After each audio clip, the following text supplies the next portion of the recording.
Kisah pilu Udin, warga Buton 5 tahun tinggal di toilet umum bersama anak dan istri. Udin, warga desa Kancina, Kecamatan Pasarwajo, Kabupaten Buton, Sulawesi Tenggara, sudah 5 tahun tinggal di water closet atau toilet umum bersama anak dan istrinya. Udin mengaku memilih tinggal di toilet umum karena tidak memiliki rumah.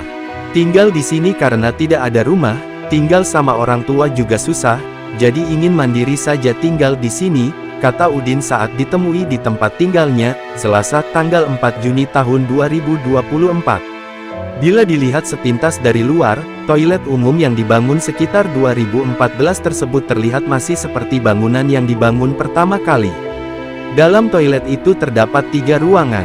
Namun saat masuk ke dalam ruangan, 2 ruang di toilet diubah dan dindingnya dijebol dijadikan satu sehingga menjadi kamar.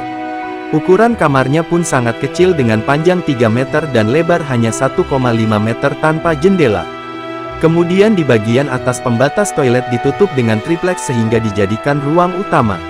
Anak-anak tidurnya di ruang utama ini. Kalau saya dan istri di dalam kamar, katanya lagi. Udin menjelaskan, sebelumnya, ia bersama anak dan istrinya tinggal di gubuk di tepi laut milik keluarganya.